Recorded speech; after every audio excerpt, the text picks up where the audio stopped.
ಎಲ್ರಿಗೂ ನಮಸ್ಕಾರ. Welcome to the Harshal V ಚಾನಲ್ಗೆ. ಇವತ್ತು ಈ ವಿಡಿಯೋದಲ್ಲಿ ನಾವು ತುಂಬ ಇಂಪಾರ್ಟೆಂಟ್ ವಿಷಯದ ಬಗ್ಗೆ ಮಾತಾಡೋಣ. ಒಂದು ಸ್ವಿಂಗ್ ಟ್ರೇಡಿಂಗ್. ಓಕೆ, ನಾವು ಸ್ವಿಂಗ್ ಟ್ರೇಡಿಂಗ್ ಯಾರಿಗೆ ಯೂಸ್ ಆಗುತ್ತೆ ಅಂತಂದರೆ, ಓಕೆ, ನೀವು ವರ್ಕ್ ಮಾಡ್ತಾ ಇದ್ದೀರಾ ಅಂತ ಅಂದ್ಕೊಳ್ಳಿ. ವರ್ಕ್ ಮಾಡೋರಿಗೆ ಇದು ತುಂಬ ಯೂಸ್ ಆಗುತ್ತೆ. ಕಾರಣ ಏನಂತಂದರೆ, ಒಂದು ದಿನಕ್ಕೆ ನೀವು 30 ನಿಮಿಷ ಮಾತ್ರ ನೀವು ಟೈಮ್ ಸ್ಪೆಂಡ್ ಮಾಡಿದ್ರೆ ಸಾಕು. ಸ್ವಿಂಗ್ ಟ್ರೇಡಿಂಗ್ಗೆ ನೀವು ಸ್ವಿಂಗ್ ಟ್ರೇಡಿಂಗ್ನ ಮಾಡ್ಬೋದು. ಯಾವ್ಯಾವ ಟೈಮ್ ಅಂತಂದರೆ, ಇದರಲ್ಲಿ 30 ನಿಮಿಷ ಒಂದು ದಿನಕ್ಕೆ ಅಂತಂದರೆ ಇದನ್ನ ಡಿವೈಡ್ ಬೈ 2 ಮಾಡ್ಕೋಬೇಕು. ಏನಕ್ಕೆ ಅಂದರೆ ಮಾರ್ನಿಂಗ್ ಸೆಷನ್ ಒಂದು ಮತ್ತು ಆಫ್ಟರ್ನೂನ್ ಸೆಷನ್ ಒಂದು. ನಾವು ಯಾವಾಗಲೂ ಸ್ಟಾಕ್ನ ಎಂಟ್ರಿ ಮಾಡೋದು ಯಾವಾಗ ಅಂದರೆ 3:15ರಿಂದ 3:30 ಒಳಗಡೆ ನಾವು ಸ್ಟಾಕ್ನ ಸೆಲೆಕ್ಟ್ ಮಾಡಿ ಎಂಟ್ರಿ ತೊಗೊಳ್ತೀವಿ. ಓಕೆ, ಸೊ ಈ 15 ನಿಮಿಷದ ಒಳಗಡೆ ನಾವು ಸ್ಟಾಕ್ನ ಸೆಲೆಕ್ಟ್ ಮಾಡಿದ್ದೀವಿ. ನೆಕ್ಸ್ಟ್ ಡೇ ಬಂದುಬಿಟ್ಟು ನಮ್ಮ ಸ್ಟಾಪ್ ಲಾಸ್ ಇರ್ತೀವಿ. ಅಂದರೆ 9:15ಗೆ ನಮ್ಮ ಸ್ಟಾಪ್ ಲಾಸ್ ಇಟ್ಟಿರ್ತೀವಿ. ಓಕೆ, ಒಂದು ಎಕ್ಸಿಟ್ ಆಗಬೇಕಾ, ನಮ್ಮ ಸ್ಟಾಪ್ ಲಾಸ್ ಇಟ್ಟು ಎಕ್ಸಿಟ್ ಆಗಬೇಕಾ, ಇಲ್ಲ ನಮ್ಮ stop loss new stop loss ಇಡಬೇಕಾ ಅನ್ನೋದನ್ನ ಸೆಲೆಕ್ಟ್ ಮಾಡಿ. ಓವರಾಲ್ ಒಂದು ದಿನಕ್ಕೆ ಬೆಳಗ್ಗೆ ಮತ್ತು ಮಧ್ಯಾಹ್ನ ಸೇರಿದ್ರೆ ಒಂದು 30 ನಿಮಿಷ ಇದ್ದರೆ ಸಾಕು, ನೀವು ಸ್ವಿಂಗ್ ಟ್ರೇಡಿಂಗ್ ಮಾಡ್ಬೋದು. ಇವಾಗ ನಾವು ನಿನ್ನೆ ವೀಡಿಯೋದಲ್ಲಿ ಇದನ್ನೆಲ್ಲ ನಾವು ಸೆಲೆಕ್ಟ್ ಮಾಡಿದ್ವಿ. ಅಶೋಕ್ ಲೈಲ್ಯಾಂಡು, ಆಲ್ಕೆಮ್ ಲ್ಯಾಬೊರೇಟರೀಸ್, ವೆಲ್ಸನ್ ಕಾರ್ಪ್ ಮತ್ತು ಪಾಲಿಕ್ಯಾಬ್ ಮತ್ತು ಟಾಟಾ ಕನ್ಸ್ಯೂಮರ್. ಸ್ವಿಂಗಲ್ಲಿ ನೋಡ್ಬೋದು ಪರ್ಫಾರ್ಮೆನ್ಸ್ ಯಾವ ರೀತಿ ಮಾಡಿದೆ ಅಂತ. ಇದರ ನೋಡಿ, ಕಂಪ್ನಿ ಹೆಸರು ಮತ್ತು ಯಾವತ್ತು ಎಂಟ್ರಿ ಮತ್ತು ಎಂಟ್ರಿ ಪಾಯಿಂಟು ಮತ್ತು ರಿಸ್ಕ್ ಎಷ್ಟು ಪಾಯಿಂಟ್ ಇದೆ.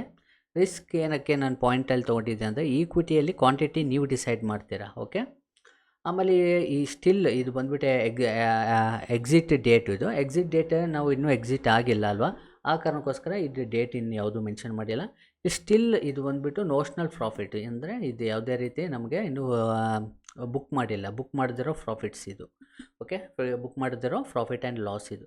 ನಾನು ನಿಮಗೆ ಎಕ್ಸಾಂಪಲ್ಗೆ 100 ಕ್ವಾಂಟಿಟಿ ತೊಗೊಂಡಿದ್ದೀನಿ. ಓಕೆ, ಈಚ್ ಆ್ಯಂಡ್ ಎವ್ರಿಥಿಂಗ್ ತೊಗೊಂಡಾಗ ನೋಡ್ಬೋದು, ಇಲ್ಲಿ 200 ರೂಪಾಯಿ ಪ್ರಾಫಿಟ್ ಇದೆ, ಇಲ್ಲಿ 1600 ರೂಪಾಯಿ ಲಾಸ್ ಇದೆ, ಇಲ್ಲಿ 600 ರೂಪಾಯಿ ಲಾಸ್ ಇದೆ, ಇಲ್ಲಿ 19,400 ರೂಪಾಯಿ ಪ್ರಾಫಿಟ್ ಇದೆ, ಇಲ್ಲಿ 3,000 ರೂಪಾಯಿ ಪ್ರಾಫಿಟ್ ಇದೆ. ಇದೆಲ್ಲ ಸ್ವಿಂಗಲ್ಲಿ ನಾವು ಮೊನ್ನೆ ತೊಗೊಂಡಿರೋ 16ಗೆ ಸೆಲೆಕ್ಟ್ ಮಾಡಿರೋ ಸ್ಟಾಕ್. ಯೂಟ್ಯೂಬಲ್ಲಿ ಆಲ್ರೆಡಿ ಹಾಕಿದ್ದೀನಿ, ನೋಡ್ದಿರೋರು ಹೋಗಿ ನೋಡಿ. ಇವಾಗ ಎಂಪ್ಲಾಯೀಸ್ಗೆ ಹೇಗೆ ಯೂಸ್ ಆಗುತ್ತೆ ಅಂತಂದರೆ, ಇದು ನಾನು ಎಕ್ಸಾಂಪಲ್ಗೆ ಮಾತ್ರ ತೊಗೊಂಡಿದ್ದೀನಿ. ಓಕೆ, ಇದನ್ನು ನೀವು ಇದನ್ನು ತೊಗೋಬೇಡಿ, ಇದನ್ನ ಆ್ಯಕ್ಚುಲಿ ಅಂತ ತೊಗೋಬೇಡಿ. ಈ ರೀತಿ ನಾವು ಕ್ವಾಂಟಿಟಿ ಈಕ್ವಲಿ ತೊಗೊಳೋದಕ್ಕಿಂತ ನಾವು ಬಂದುಬಿಟ್ಟು ಏನು ಮಾಡಬೇಕಾಗುತ್ತೆ, ನಾವು ಈಕ್ವಲಿ ಅಮೌಂಟ್ನ ಡಿಸ್ಟ್ರಿಬ್ಯೂಷನ್ ಮಾಡಿದ್ರೆ ಒಳ್ಳೆಯದು. ಕಾರಣ ಏನಂತಂದರೆ, ಇಲ್ಲಿ ನೋಡಿ, ನಿಮ್ಮ ಹತ್ರ ಒಂದು 10 ಲಕ್ಷ ಇದ್ದರೆ 10 ಲಕ್ಷ ಇನ್ವೆಸ್ಟ್ ಮಾಡಬಾರ್ದು, ಅದರಲ್ಲಿ 50% ಮಾತ್ರ ನಾವು ಇನ್ವೆಸ್ಟ್ ಮಾಡಬೇಕಾಗುತ್ತೆ. ಅವಾಗ ಈಚ್ ಸ್ಟಾಕಲ್ಲಿ ಬಂದುಬಿಟ್ಟು 1 ಲಕ್ಷ ರೂಪಾಯಿ ನಾವು ಇನ್ವೆಸ್ಟ್ ಮಾಡ್ದಂಗೆ ಆಗುತ್ತೆ. 1 ಲಕ್ಷ ರೂಪಾಯಿ ಇನ್ವೆಸ್ಟ್ ಮಾಡೋದ್ರಿಂದ ನಮಗೆ ಬೆನಿಫಿಟ್ ಏನಾಗುತ್ತೆ ಅಂತಂದರೆ, ಇಲ್ಲಿ ಕ್ವಾಂಟಿಟಿ ಸೈಜ್ ಡಿಫ್ರೆನ್ಸ್ ಬರ್ಬೋದು. ಅಶೋಕ್ ಲೈಲ್ಯಾಂಡ್ ಜಾಸ್ತಿ ಬರ್ಬೋದು, ಮತ್ತು ಆಲ್ಕೆಮ್ ಲ್ಯಾಬಲ್ ಮತ್ತು ಪಾಲಿಕ್ಯಾಬಲ್ಲಿ ಕಡಿಮೆ ಬರ್ಬೋದು. ಮಿಕ್ಕಿರೋ ಸ್ಟಾಕ್ಸಲ್ಲಿ ಸ್ವಲ್ಪ ಹೆಚ್ಚು ಬರ್ಬೋದು ಕ್ವಾಂಟಿಟಿ ಸೈಜಲ್ಲಿ. ಬಟ್ ರಿಸ್ಕ್ ಲೆವೆಲ್ ತೊಗೊಂಡಾಗ ನಮಗೆ 1.1 to 1.5% ರಿಸ್ಕೇ ಬರುತ್ತೆ. ಓಕೆ, ನೀವು 100 ಕ್ವಾಂಟಿಟಿ ತೊಗೊಂಡ್ರೂ ಓವರಾಲ್ ನಮ್ಮ ಇನ್ವೆಸ್ಟ್ಮೆಂಟಿಗೆ ಕಂಪೇರ್ ಮಾಡಿಕೊಂಡ್ರೆ ಈಕ್ವಿಟಿಯಲ್ಲಿ ರಿಸ್ಕು 1 to 1.5% ಬರುತ್ತೆ. ಬಟ್ ನೀವು ಈ ರೀತಿ ತೊಗೊಳೋದ್ರಿಂದ ನಿಮ್ಗೇನಾಗುತ್ತೆ, ಒಂದರಲ್ಲಿ ಅಂದರೆ ಈ ರೀತಿ ಕಡಿಮೆ ಅಮೌಂಟ್ ಇರೋ ಸ್ಟಾಕಲ್ಲಿ ನೀವೇನಾದರೂ 1 ಲಕ್ಷ ಬದಲು 2 ಲಕ್ಷ ರೂಪಾಯಿ ಇನ್ವೆಸ್ಟ್ ಮಾಡಿದ್ರೆ ಏನಾಗುತ್ತೆ ಗೊತ್ತಾ, ನಿಮ್ಮ ರಿಸ್ಕು ಡಬಲ್ ಆಗುತ್ತೆ. ಡಬಲ್ ಅಂತಂದರೆ ಒಂದೇ ಸರ್ತಿಗೆ ಕ್ವಾಂಟಿಟಿ ಸೈಜ್ ತುಂಬ ಜಾಸ್ತಿ ಬರುತ್ತೆ ಮತ್ತು ರಿಸ್ಕು ಕೂಡ ತುಂಬ ಜಾಸ್ತಿ ಬರುತ್ತೆ.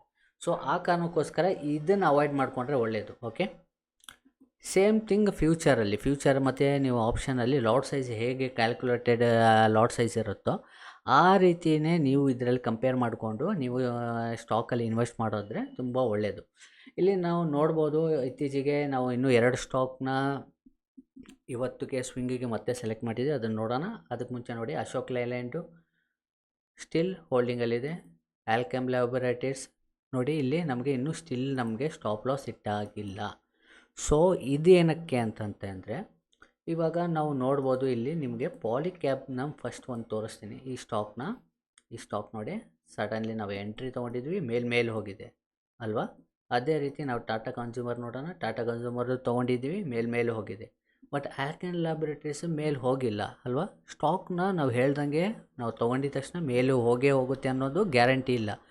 ಸೊ ನಮ್ಮ ರಿಸ್ಕ್ ನಮ್ಗೆ ಮೊದಲೇ ಗೊತ್ತಿರೋದ್ರಿಂದ ನಾವು ಏನು ಮಾಡ್ತೀವಿ, ಹೋಲ್ಡ್ ಮಾಡ್ತೀವಿ. ನಮ್ಗೆ ಗೊತ್ತಿಲ್ಲ, ಇದು ನಾಳೆ ಇಲ್ಲಿ ಮೇಲಾದರೂ ಹೋಗ್ಬೋದು, ಇಲ್ಲಿ ಕೆಳಗಡೆ ಬಂದು ಸ್ಟಾಪ್ ಲಾಸ್ ಹಿಟ್ಟಾಗಿ ನಮ್ಮ ಸ್ಟಾಪ್ ಲಾಸ್ ಆದರೂ ಹಿಟ್ಟಾಗ್ಬೋದು ಅಲ್ವಾ.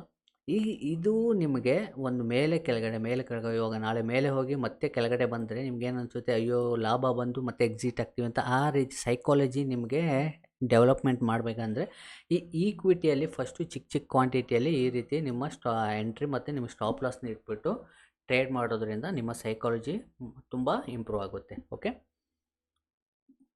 ನೋಡ್ಬೋದು.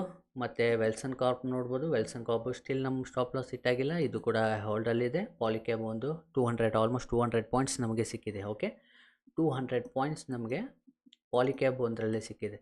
ಇದರ ಮುಂಚೆನೇ ಪ್ರೈಸ್ ಆ್ಯಕ್ಷನಲ್ಲಿ ನಮ್ಮ ಸ್ಟೂಡೆಂಟ್ಸ್ ತೊಗೊಂಡಿರೋದು ಯಾವುದು ಅಂತಂದರೆ ಇಲ್ಲಿ ತೊಗೊಂಡಿರ್ತಾರೆ ಅವರು. ಓಕೆ, ಈ ಜಾಗದಲ್ಲಿ ತೊಗೊಂಡಿರ್ತಾರೆ. ಓಕೆ, ಇದನ್ನು ಮತ್ತೆ ಆ್ಯಸ್ ಪರ್ ದ ನಮ್ಮ ಪ್ರೈಸ್ ಆ್ಯಕ್ಷನಲ್ಲಿ ಮತ್ತೆ ಎಂಟ್ರಿ ಇಲ್ಲಿ ಸಿಕ್ಕಿದೆ.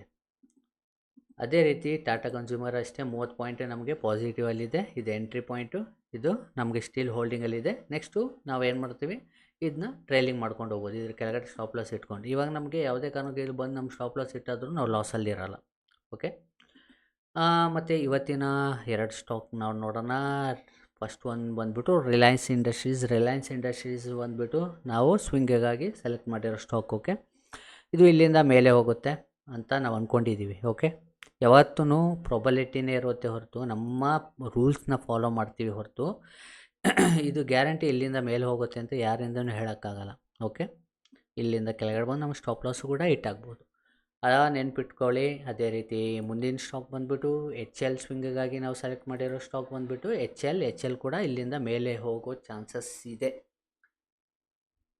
ಹೋಪ್ ನಿಮಗೆ ಇಷ್ಟ ಆಗಿರುತ್ತೆ ಅಂದ್ಕೊಳ್ತೀನಿ. ಏನಾದರೂ ಡೌಟ್ ಇದ್ದರೆ ಈ ರೀತಿ ಸ್ಟಾಕ್ನ ಸೆಲೆಕ್ಟ್ ಮಾಡಿಕೊಂಡು ಕಲಿಬೇಕಂತಂದರೆ ನಮ್ಮದು ಆಲ್ರೆಡಿ ಕೋರ್ಸ್ ಇದೆ, ಡಿಸ್ಕ್ರಿಪ್ಷನಲ್ಲಿ ನಮ್ಮದು ವೆಬ್ಸೈಟ್ ಇದೆ, ತೊಗೊಳ್ಳಿ. ಇಲ್ಲ ಡೌಟ್ ಇದ್ದವರು ನಾನು ಕಮೆಂಟ್ ಮಾಡಿ.